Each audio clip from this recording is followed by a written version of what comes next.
Hello. This is the non-dual lectionary for the 14th Sunday after Pentecost, year A, and we are continuing on with Matthew. It's still Matthew chapter 16 and picking up where we left off last time, verses 21 through 28. From that time on, Jesus began to show his disciples that he must go to Jerusalem and undergo great suffering at the hands of the elders and chief priests and scribes, and be killed, and on the third day be raised. And Peter took him aside and began to rebuke him, saying, God forbid it, Lord. This must never happen to you. But he turned and said to Peter, Get behind me, Satan. You are a hindrance to me, for you are setting your mind not on divine things, but on human things. Then Jesus told his disciples, If any wish to come after me, let them deny themselves and take up their cross and follow me. For those who want to save their life will lose it, and those who lose their life for my sake will find it. For what will it profit them if they gain the whole world but forfeit their life? Or what will they give in return for their life? For the Son of Man is to come with his angels in the glory of his Father, and then he will repay everyone for what has been done. Truly I tell you, there are some standing here who will not taste death before they see the Son of Man coming in his kingdom. So this one, I mean, it's just a little turn, right? A little different perspective, and I think it becomes really clear what Jesus, as someone who has recognized his true non-dual nature, is communicating here. And so it's easy to jump to the second paragraph, I think, but I do want to sit on the first one just a little.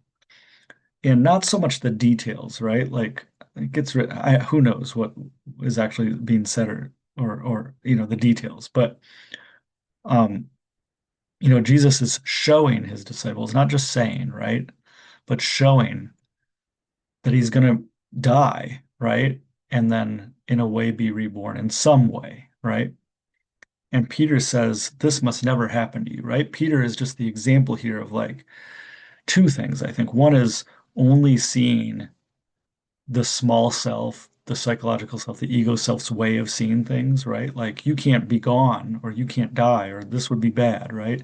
And so one, just seeing things in that way, and two, clinging to it, right? No, we have to make sure this doesn't happen. We have to keep things the way they are, right?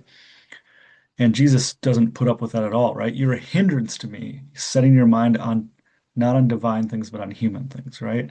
Which I think is just straightforward code. Not even code, really, right?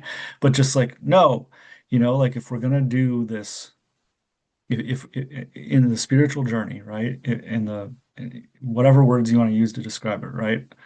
Towards no self or the non-dual recognition or anything like that, if you're going to only see things from this perspective, this smaller perspective, and cling to it as if it needs to be maintained that way, human things, right? That's just going to be a hindrance to everything that actually, requires in the end, right? Or the rest of that journey. So I think that's really straightforward, actually. And then we get this, which is just, I mean, come on. It's just straight, um, secret teaching, right? Deep wisdom. Um, and the little key here, right, is just when he's saying save their life, those who want to save their life, right? Those who want to try to cling on to the small self in the way that it wants to make things, right? In any project that means, right? Keeping my life the way it is, living as long as I can, being remembered, right? Carrying on a family, and they'll remember me. Having success, having power, whatever it is, they will lose it. And that's just straightforwardly true. But those who lose their life for my sake, not for Jesus' sake, right? The person, but for the sake, like those who lose their life in the trust, right? In the belief, not trust, in not belief, in the trust, in the reliance on, in losing it for whatever that sense that something more is there, right? That sense that a deeper identity is there, right? For my sake, that my will find it, right? Um, and I mean everything else flows from there, the same things, right? Um, deny themselves, take up their cross and follow me. What all those things, I mean, it kind of shines through, I think. And then I do want to sit, I mean, so again, like I think if you've been watching any of these videos at all, then that paragraph there, just kind of like, oh, it's kind of obvious now, actually, right? So if he's if Jesus is, you know, a real non-dual teacher here, right? Or even like someone who doesn't quite fully recognize it, fully manifest it all the way, but like sees where it's going. Like this is just a straightforward teaching. And then I do want to just make a note of that last sentence, right? There are some standing here who will not taste death before they see the Son of Man coming in his kingdom.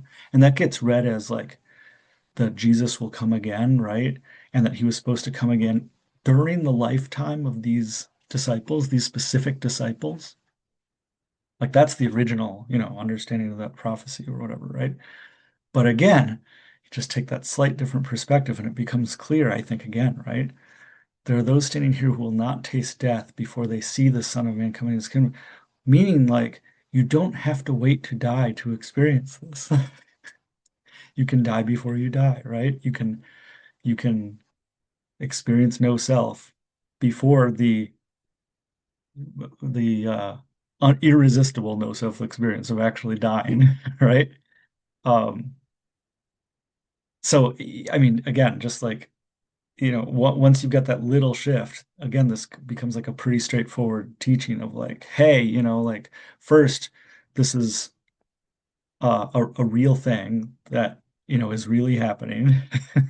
Second, that, this is a real path, right? Like, and this is like a pretty core distillation of the path. Like if you are trying to organize, manage, cling to, live on through this life in the way that you conceive it, it's a lost cause already. But if you follow this other way, right, um, then ultimately you'll save your life, but not in the way that the ego self, the small self conceives of it. And then in that, coming around at the end, like, oh, and by the way, you don't have to die to experience this, right? Like this, you can experience this that before you taste death, right? And so, I mean, this to me is like one of the points in the Gospels where we get like this actually really distilled, and again, in the context of the Hebrew Scriptures, it's a little bit different from Eastern religions, the way that it's taught and all that, but you know, just like a very straightforward, like this is the way it is, right? This is what is right now and can be what is right now for your own recognition, not really experience, right? But something like experience. Um, and will be for some people, right? Like just this is the path, this is the way it is, and the path is what is already. So just, a great little beautiful teaching.